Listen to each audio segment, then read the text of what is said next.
Hello, welcome into the Starcastic Marks Studios. My name is Ryan, and this is Starcastic Marks. Specifically, this is the after game review for game number 72 against the Chicago Blackhawks, who lose tonight. Thank goodness. Stars win by a final score tonight of 6-4, although it should have been 6-2, thanks to the 2 goals scored by Esa Lindell for the Chicago Blackhawks tonight. But we'll get into that as we go through here tonight. But before we get into tonight's game, we want to thank DraftKings Sportsbook for being our sponsor. Go and use the promo code THPN the next time you go and use their app. We appreciate them being our sponsor. It allows us to do things like this, allows us to do watch-alongs on the Hockey Podcast Network YouTube channel and all that sort of stuff. So thank you to them for allowing us to do all that sort of stuff. So Stars do win, like I mentioned earlier, by a final score of 6-4, but it should have been 6-2. It was a weird game. It was a very weird game. It wasn't the prettiest of ways to get the job done. But, we've been saying that for weeks now. The Stars seem to find a way to get the job done, even when it seems like they're not going to. I did not do an after-game review for the game yesterday. Thank goodness. That I probably would have been very hacked off considering how the game went. But we don't have to talk about that tonight. We can talk about good, happy things with the Stars tonight as they get the 6 goals tonight. And I think it was by their top 5 scorers who scored in this game tonight. So the big guys for the Stars are taking care of business tonight. So let's talk about my biggest winner and biggest loser tonight. Oh, I should mention no Chris and no James tonight. So y'all are just kind of stuck with me once again. I think Chris is a little exhausted from his trip. He's back now from North Carolina. I'm sure he's feeling kind of tired and enjoying a little bit of time off, even though he was at Nationals. And then James is currently working. So again, the dude's work. He works like crazy. It's amazing the amount of hours he gets. He definitely gets overtime. So I hope he's banking and getting the extra money that he deserves. But we'll see how it goes.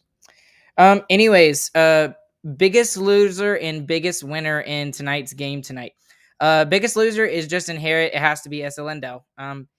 It's and not because he had a bad game. Esa Lindell just the puck seems to bounce off of him. He's in the right defensive place at the right time, and it just happens to bounce off of him, unfortunately. And that happened with 2 of the 4 Chicago Blackhawks goals tonight. So, biggest winner tonight.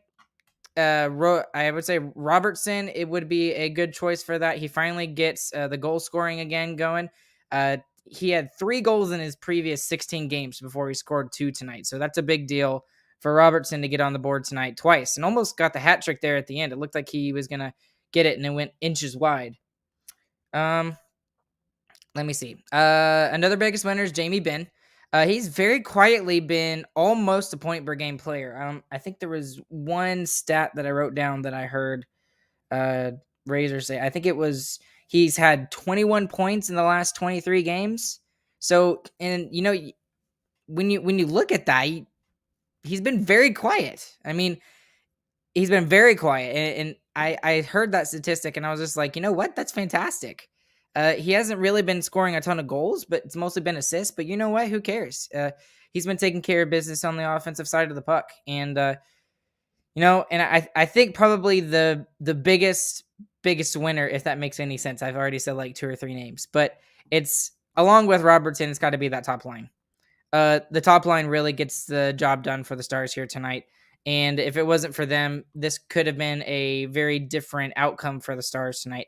It could have been a very stupid outcome where, Chicago gets 2 lucky goals and then they really only score 2 goals and then they win 4-3 or 4-2 or something like that. This game very easily should have been 5-1, 6-1, 6-2, 5-2, something like that in favor of the Stars tonight. The Stars played a much better game than they did against the New Jersey Devils last night. I did get a chance to watch a little bit of the first and second period of the New Jersey game, and I thought they were doing okay. And I know the complete collapse was in the third period, and I was graciously informed by several people that they played an absolute third period. So I guess you could say just overall the biggest winner after the first line is just all the players in general. Every player definitely responded differently here tonight, and it didn't look like they were on a second game of a back-to-back. So they played really well. They really did. And again, Razor made some sort of comment. They definitely saved their energy in the third period against New Jersey. So they better be using that energy here in tonight's game. Well, without further ado, let's go ahead and get into our game summary here for tonight. I have the actual iPad tonight, not the primitive iPad. I've still got it from over here, but that was from the game on Tuesday. But anyways, let me know what you guys think of this game in the comment section down below. And I will definitely pull up some of the comments to keep this conversation going tonight, especially since I'm here all alone. And so any comments you have, I'd really appreciate it. So I'm going to go ahead and pull up Alex first, just because it's interesting, because I didn't get to watch the New Jersey game in full. But the Stars dominated almost the whole game against New Jersey Devils, just couldn't score. And that doesn't surprise me. That's been a thing complete recently with the Stars for some strange reason. I don't know why. Alex also saying every shot was right in Dawes' chest. Yeah, and Dawes has been really good for the New Jersey Devils as of recently. But if you're gonna shoot right at his chest, obviously he's gonna make every single save. So if that was the case in the game, especially in the third period, then no wonder that the Stars didn't win the game last night. But let's go ahead and let's put that behind us. Because I'm a lot more happier now than I was when I heard about what happened in the game against New Jersey, which we should have won, by the way. And right now we should be in the first wild card spot. If you're the Stars, that's exactly what you want. You want the first wild card spot so you can take the Pacific Division route into the playoffs. And we'll see how that goes for the Stars. And they have every ability to take that spot away from Nashville. And before we get into the game summary, actually, I should mention this because it actually may look like Vegas may get into the playoffs and the Stars at the same time, which would be a really bad thing if the Stars end up going the Pacific Division route, because I think LA is on a 5-game losing streak at this point, and they hold the third spot in the Pacific right now. And I think they're only 2 points up on Vegas. Don't quote me on that. I'm not sure. I'm not positive on that, but they are very, very, very, very close. So, I mean, I hope for the Stars' sake that the Los Angeles figures it out, because I'd much rather play Los Angeles in the playoffs than the Vegas Golden Knights. With there being no cap, they could just pull everybody off of LTIR and just go for it. And hopefully they're not able to do that and they just miss the playoffs, but we will see. Anyways, getting into the game summary tonight after several random tangents there. Gurianov is in, Studenic is out, and the lines are completely scrambled other than the first line from the game last night. That was something I noticed right off the bat. And then I also noticed that Harley was in and Hanley was out. So Hanley is back in for the 5th time in 6 games, and he looked good tonight. One of the comments that I mentioned early, or maybe it was early in the third period or second period, I can't remember. I think it was in the third period, that he had a lot of shot attempts tonight, and I want to see more of that out of Thomas Harley. He's starting to get more comfortable on the offensive side of the puck for the Dallas Stars. So continue that. Anyway, 17:45 in, the Stars would get their first power play. It was kneeing on Stillman. Stillman, from what I saw tonight, was a complete jerk. He really reminds me a lot of, I don't know if many of y'all remember, Chris Connor, who was a little 5'6" little player. He was not fun to play against, and the Stars loved him. So, but I did not like Stillman, and it was very clearly kneeing. It was a dangerous hit. He stuck his leg out there, and thank goodness Radulov was okay, because that would have been really bad. And Radulov looked okay for the rest of the game, so hopefully there's no lingering effects from that hit. But anyways, the Stars would go on the power play in about a minute and a half into this power play, which it didn't look great at all for the first power play. There's a really good defensive play by Seth Jones there, so shout out to the DFW prospect. But with 1 second remaining, Jamie Benn would get the power play goal, and it wasn't anything fancy. It was just a shot from the point from Heiskanen, and Ben was right there with the net front rebound. And then I already mentioned this, but Ben with 21 points in the last 23 games. So good for Ben to put the Stars up 1-0 early on in the game.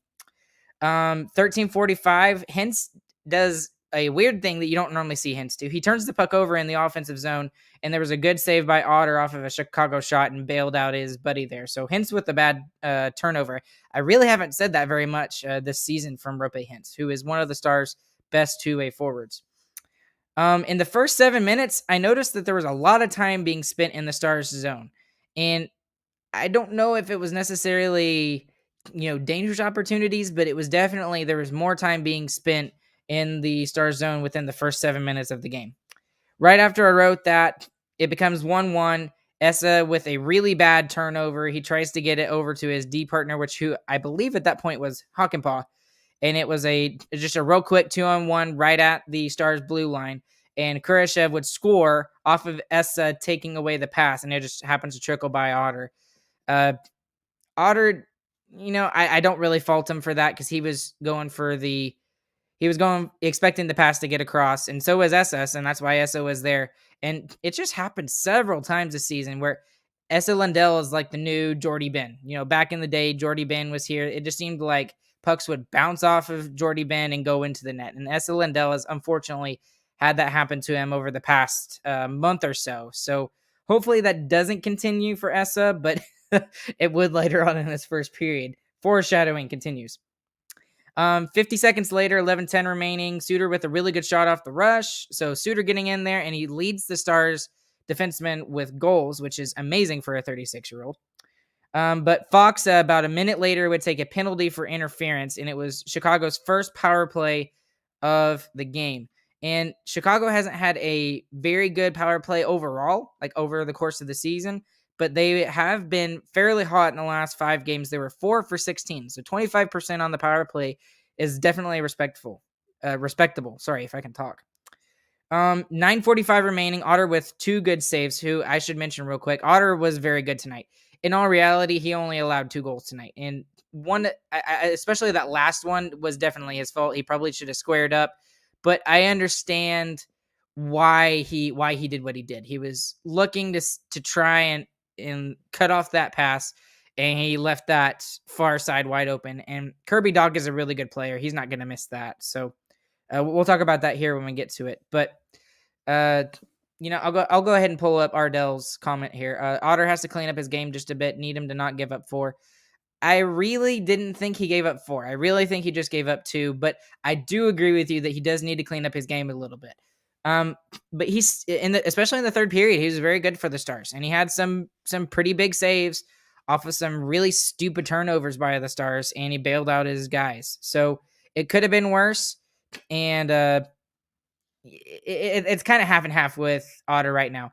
He's not as dominant as he was when he was playing, basically every game, but he's been above average, I guess I would say. He hasn't been average. He's been above average, but he hasn't been sucky, if that makes any sense. So he's just giving us good, solid goaltending, not elite goaltending like he was giving us for that period of like 20 games when, Holtby was out and before we got Wedgwood. So I don't know. That's just that's a good point, Ardell. But that's just what I think right now. Anyways, Otter would have another good save on Patrick Kane from one-timer during that power play, so good for him. 8:45 remaining in the first period. I wrote the shots are 11-6 Chicago. Most of the shots were from the outside, so not crazy deep, like large chances, but still shots on goal. And then literally 11 seconds later after I wrote that, Chicago would take the lead 2-1 off of a Taves power play goal, but it wasn't really anything special, to write home about. And it was the second goal that would go off of Essa Lundell. So it's just really unfortunate for the Stars. And I was thinking, I don't think that we're going to lose this game. I know we were down 2-1 at that point, but I wasn't feeling panicky or anything like that. I honestly thought that the Stars were playing really well. It was 2 fluke bounces off of Essa Lundell. And it just happened that they got 2 goals in 3 minutes and 15 seconds. And it was, that was the story at that point in the game, was just 2 unlucky bounces. So anyways, 7:47 remaining. There's a big save by Lankinen on Thomas Harley before the penalty. Before they called the penalty for the Stars' second power play, it was a 6-on-5 shot. So again, Harley making his presence known offensively. Stars would go on the power play for the second time. DeBrincat would take an interference penalty on Glendening, and it was a retaliatory penalty, so it was a stupid play by DeBrincat. And the Stars would make them pay. First, before the goal happens, Hintz would hit the post after a cross-zone pass, and I thought for sure that was going to go in, but it did not. But Pavelski does his thing again. He gets the second goal for the Stars, ties it up for them, and it's a tip from a Sagan top circle shot. So up at the top of the face-off circle, and it's all of a sudden the Stars, who have really sucked on the power play, are all of a sudden 2 for 2 in the game. So hopefully this sort of thing continues for the Dallas Stars, doing well on the power play, because that has to be something that they do really, really, really well in order to be successful in the playoffs, because the way that they play, they make you pay for the few chances that they get. And then they're really, really, really good defensively. Well, typically. Not so much this year for the Stars, actually. But let's hope that power play continues for the Stars. So it's 2-2. 5 minutes remaining in the first. There was a good forecheck by Raffl, who would give the puck to Gary in the slot, and then he would get a chance there, but a really good save by Lincoln in there.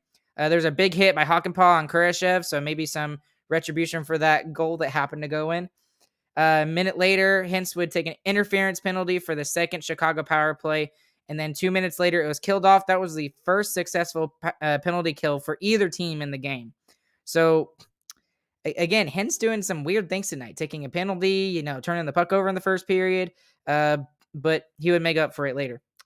In the final minute of the first period, I wrote this down. There was a really good shift by the Faksa line, and I forget who else was on it. It was Faksa, Peterson, and Radulov, I believe, for the most part, who you saw with Faksa. So at the end of the first period, all I wrote was, the power play was really good, and Chicago had 2 fortunate goals, and that's why it's 2-2. Otherwise, this game should have been 2-0. Easy. So the shots and goal at the end of that period were 13-10 in favor of Chicago. Going into the second period, though, I wrote that the Stars are 5-13 on the power play against Chicago this season. So even though the Stars have been historically bad after the All-Star break on the power play, they're still doing really, really, really well against the Chicago Blackhawks in the season series. Early on, the Stars can't seem to get out of their zone within the first, minute and a half. And that really worried me, because I was thinking, are they starting to feel the effects of, second game of a back-to-back? But literally 15 seconds later, I was wrong. Dallas would go up 3-2 off of a Chicago turnover. It was specifically Kirby Dach. So Hintz would score from Pavelski, and it was absolutely a fantastic play by Pavelski and also by Hintz, and that first line is continuing to be completely dominant for the Dallas Stars. And, they mentioned Hintz and they mentioned Pavelski, and then they mentioned Jason Robertson, which I mentioned this at the beginning, but I'll mention it again. At this point, it was almost like foreshadowing. It's almost like the Stars took the jinx off of Robertson at this point. But Robertson had only had 3 goals in the last 16 games after having back-to-back hat tricks. So it's like he got sucked dry for those 2 games where he had 6 goals, and then all of a sudden 3 and 16. So he gets 2 tonight. We'll talk about those here in a second. 17-10 remaining in the second period. Gary would show some speed with a really good chance in front. So Gary Onoff really, really showing his speed there. And we need to see more of that from him. I would love to see that more from him like we see it from Hintz. Hintz is consistently every single game getting, 2 to 3 good chances because he's using his speed to get behind the opposing defense. So I would love to see Gary Onoff do that. That's just a random thought I had. 15-15 remaining in the second period. There was a possible 2-on-1 for Dallas, but again, Seth Jones doing really well to break it up in that scenario. 15 minutes remaining. Robo would get a shot, and Hintz almost puts it away after grabbing it with his hand, throwing it down, and almost getting it in, but it would not happen. And then about 10:49 remaining in the second period, Kachuk, who came over from the deal for Brandon Hagel, so he's from Tampa Bay, he gets his first goal as a Chicago Blackhawk member. It's a one-timer from the point, and end whistle with the screen in front. That was the first real goal that Chicago had scored in that game. And it was a good shot, and it was just a simple shot. There's some traffic in front. Otter couldn't see it, goes behind him. So that would make it 3-3. 10:30 remaining in the second period, though. I wrote the shots are 21-15 Chicago, and then I wrote Chicago is lucky to be in this game because they were not playing defense at all in tonight's game, and Razor mentioned it several times, even before I noticed it, in the fact that they were really, really just focusing in on the offensive side of the puck. It's almost like their coach just said, "All right, go get goals. We're just going to outscore our problems and hope that we get at least 1 or 2 saves." But that did not happen for Chicago tonight, which is why we win the game. 9 minutes and 32 seconds remaining. Taves would have a shot that goes off the post, and right before that, there was a good defensive play by Suter to stop a possible Kane chance. So right at the blue line, Suter doing his job, and he's been fantastic for the Stars this year. Hopefully, I'll remember to talk about him more towards the end of the episode here tonight. But Dallas would finally go up and get a 4-3 goal. Robo would finally score and would end all the foreshadowing that I had mentioned. And he scores by shooting it off of Lankinen. So he's behind the net. He throws it at Lankinen. It bounces off Lankinen and into the net. It was a great play by him because it was, he didn't have any chance to get it back in front and take a decent shot. So really good awareness by Robertson there. He takes advantage of the opportunity that he has, and it's 4-3 Dallas. I don't know who had the original shot, who I meant to write it down. I even literally have a blank where I meant to write it down, but I forgot. But it was it was just wide. It just went wide. The original shot went wide of the boards, and Robertson was right there. Takes care of business. And then they brought up a interesting statistic that I think needs to be discussed because Stars fans in general, are very divided about John Klingberg. And we've talked about him a lot this year with his possible contract extension, the fact that maybe he was going to get traded. He hasn't really had a good year, especially defensively, but he's been better defensively ever since the trade deadline. And yeah, he did have a couple of turnovers tonight, but they weren't egregious. But we need to acknowledge the offensive side for Klingberg. He has as many points as Cale Makar in the last 18 games, and he's tied for second. And the only person that Makar and Klingberg are behind is Roman Josi, who, definitely should, win the Norris Trophy for the league this year. If he doesn't win, it would be a travesty. He deserves to be it. But anyway, going back to Klingberg has been much better over the course of the last 4 weeks. And those who say, "Oh, well, Klingberg needs to be traded," no. The only reason why we're even close to, being in the playoffs is because of the play of John Klingberg. Because at the time he started getting better is the time when he had to step up because Miro Heiskanen went out for mononucleosis.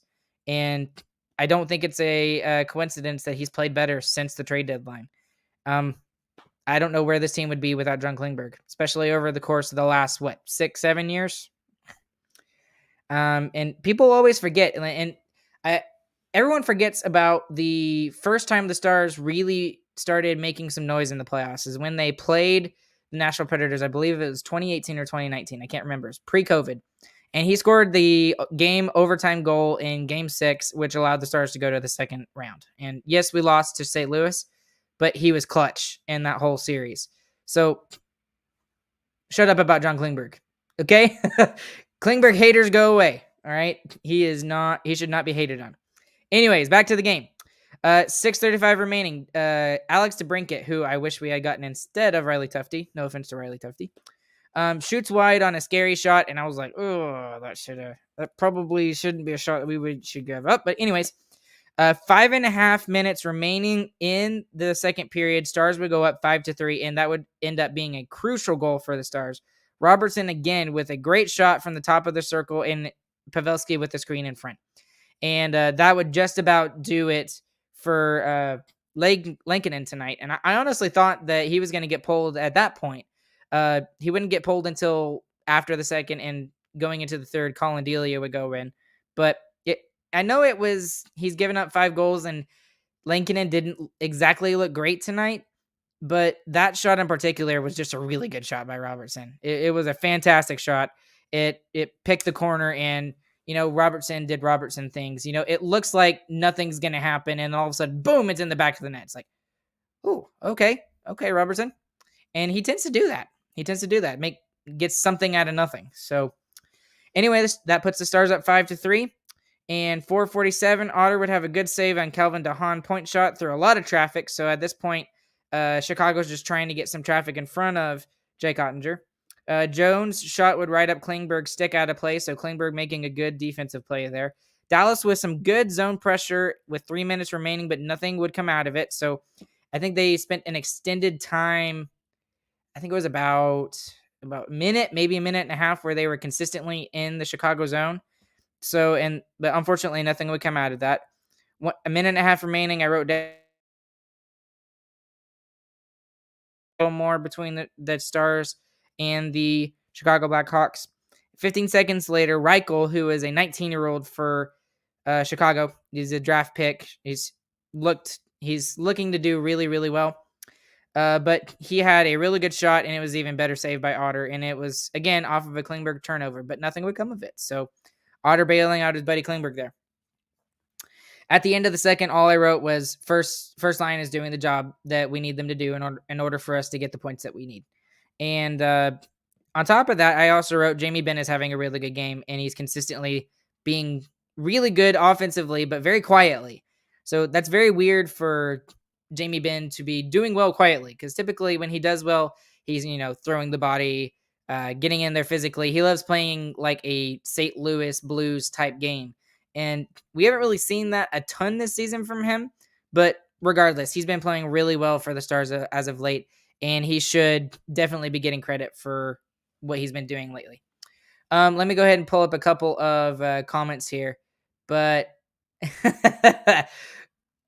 I'll go ahead. Where the heck is Chris? I haven't seen him in like 4 or 5 games now. The GG. You're going to have to stick with it for me tonight again. Chris has been away at a college disc golf tournament, and Cooper, who's brother number 6. Cooper, I should have called you. I should have had you come on, but I guess I just didn't think about it. Sorry, Cooper. We'll get you next time. But yeah, Cooper says he's been at a disc golf tournament. That's where Chris has been for this whole time. Ryan, don't you have like 8 other brothers? We can't get Zach to bring a GG.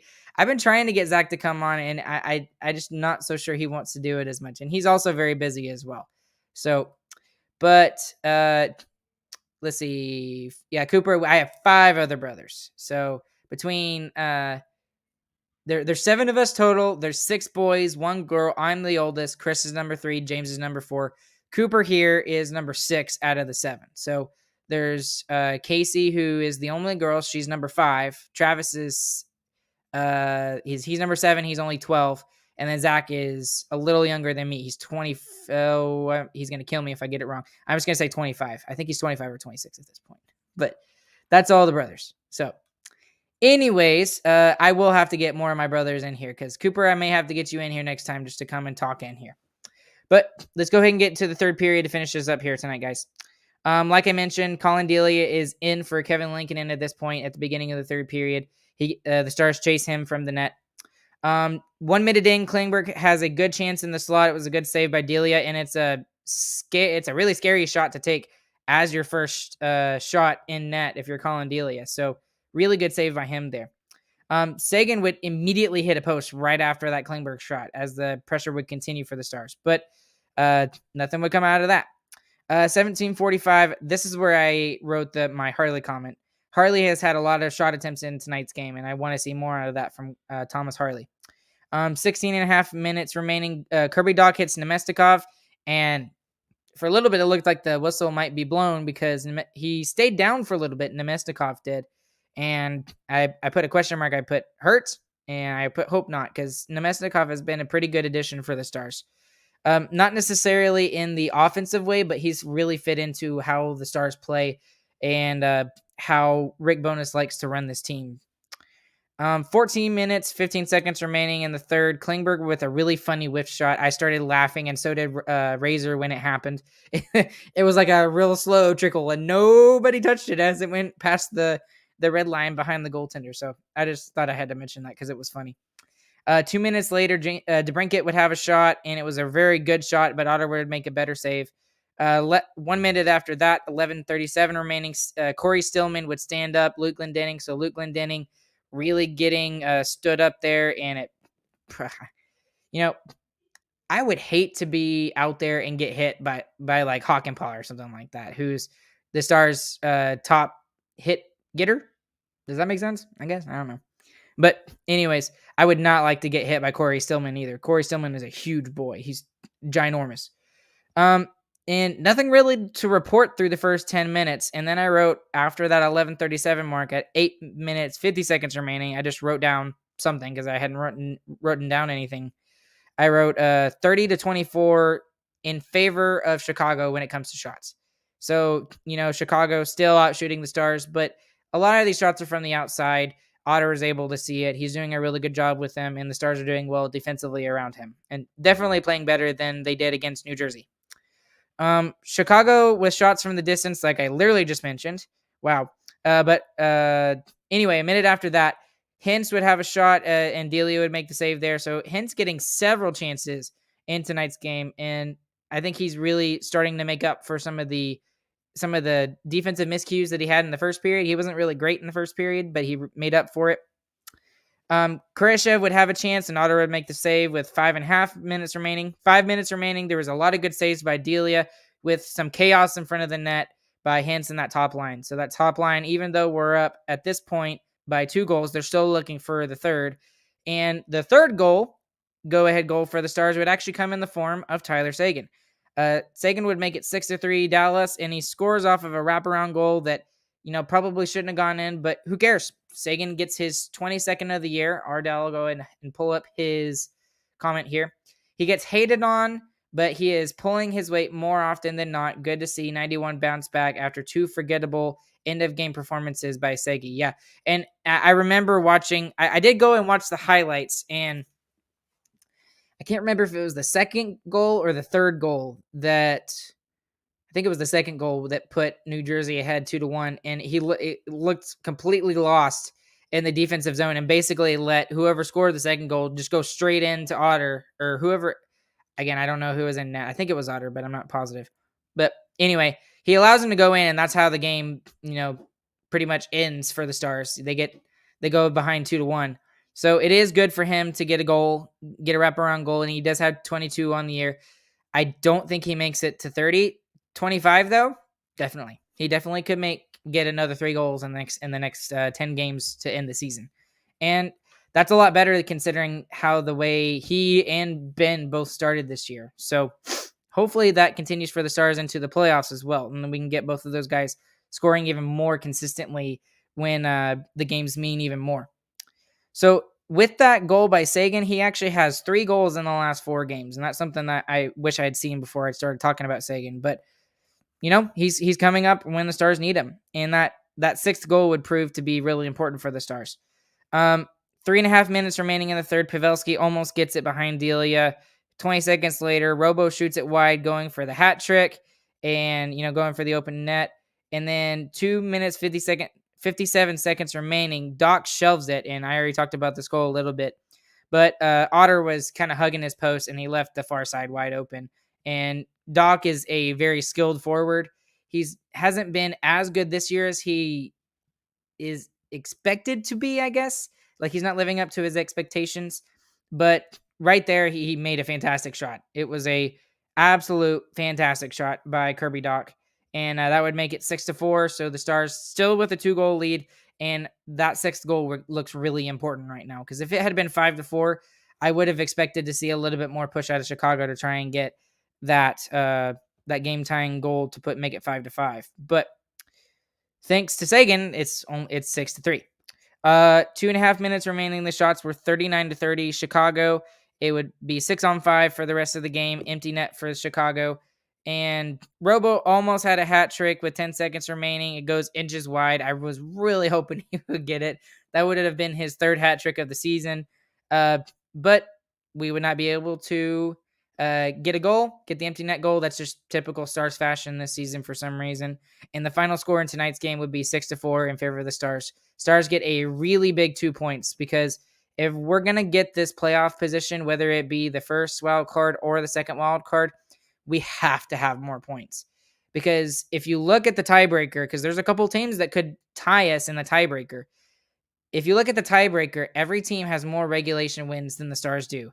and all around us, like all around us, they have more regulation wins. And that's just because the Stars have been so good. And after 60 minutes this year, it's the exact flip flop of last season.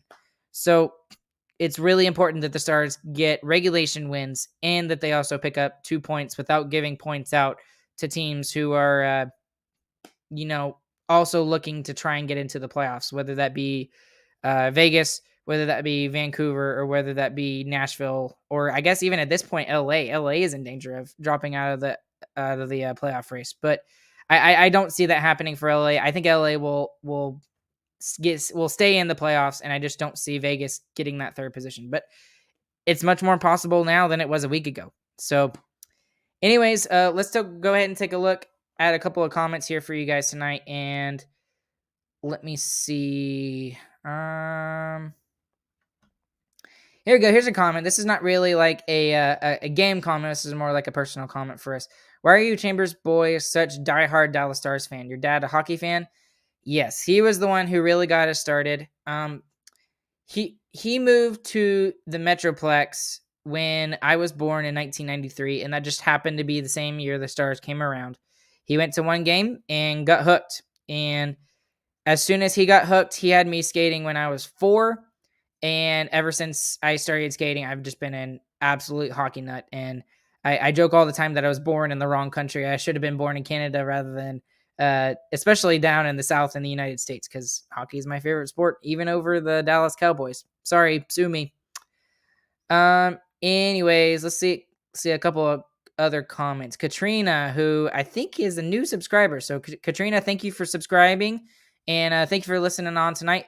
Harley's been really trying for that first goal. Yes, he has been, and he's going to get it before the end of the season. And that may be a hot take, but I really think he's going to get it before the end of the season. And then I think we'll just see a barrage of goals from Thomas Harley over the course of the next month, at least I hope, going into the playoffs, because we could definitely use that extra offense from our defense there. Let's see what else we got. Ardell, when do we see Wedgewall again? Good question. I definitely think we're going to see a lot more of Jake Ottinger over the course of the next 10 games. I need to look at the schedule here real quick. But if we have another back-to-back coming up, I would expect Wedgewall to play one of those games. But I mean, Otter plays so much better when he's, in the net more often. And he hasn't been in the net as often, and his numbers haven't been as good. Now, 2 of the goals weren't his fault tonight. But okay, so here we go. Here's our schedule for the next week. We play Tuesday, Thursday, Saturday, going into Easter weekend. And then there's a back-to-back on the 20th and 21st with Edmonton and Calgary. So that's going to be a hard back-to-back at the latest. That's where I would expect to see Wedgewall again. If I had to take a guess, I would put Wedgewall against Edmonton and put Otter against Calgary, because Calgary is definitely the better team between the two. So I'm just going to go ahead and say Edmonton is the next game that we see Wedgewall, because, I mean, Otter's going to be our goalie going into the playoffs, and we need him to be stellar. And if the only way he's going to be stellar is he gets in more games than we ride him into the playoffs. So we'll see how all that goes. Anyways, let's see. I didn't even think about Dallas being on a back-to-back at any point in this game. They brought it tonight. Had to must-win game. Yes, and I mentioned that at well, maybe not at the beginning of the podcast, but it was towards the beginning. It didn't look like they played the night before, and maybe that was because they saved their energy in the third period, like they probably shouldn't have. But it goes to show again, and I'll say this again because it's frustrating. The Stars had a 1-0 lead. They backed off, played defense in the game against New Jersey, and they lose the game. What do they do tonight? They go on the offense, they take care of business, and they win the game. Yeah, they gave up 4 goals. Who cares? They scored 6. If that's how we're going to win the games now, great. I don't care how you win the games. Okay? The only thing I don't want to see is in the third period, when you're up by especially 1 goal, you sit there and you turtle. I don't want to see that. I want to see more offensive pressure in the offensive zone. And We saw that in the third period tonight, did we not? We saw that. It was definitely more defensive focused in this third period, as it should, but it's not like if you had to put a percentage between the amount of defense we see and the amount of offense that we see in those third periods. Typically, when the Stars are up by 1 or 2 goals, we see them play 90% defense and 10% offense. If that, maybe even 95-5. But in tonight's game, it was definitely more 60% defense and like 40% offense, maybe 35% offense and 65% defense. I'm just trying to put it in terms of percentages for it to make sense and like to see the difference between the game against the Devils, which again we have to win those games. We have to win those games. And then the game tonight against the Chicago Blackhawks, two teams who are not going to the playoffs. And we have to see that consistent offensive pressure. If it's in the other zone, if it's in the offensive zone, guess what's not happening? We're not having to worry about playing so much defense because it's in the offensive zone. It's 200 feet the other way. So I'm sitting here touching the wall. I don't know why. But anyways, I would like to see that more. Please, Rick Bonus, see that more. Anyways, maybe that's my one thing tonight that I can complain about, because otherwise it was a great game. Stars played absolutely great. It shouldn't have been 4 goals. It should have just been 2 tonight. But anyways, Cooper, what are you talking about? What flavored jam? Okay, that's a weird question. I was going to click on something else and I saw that and I was really confused. So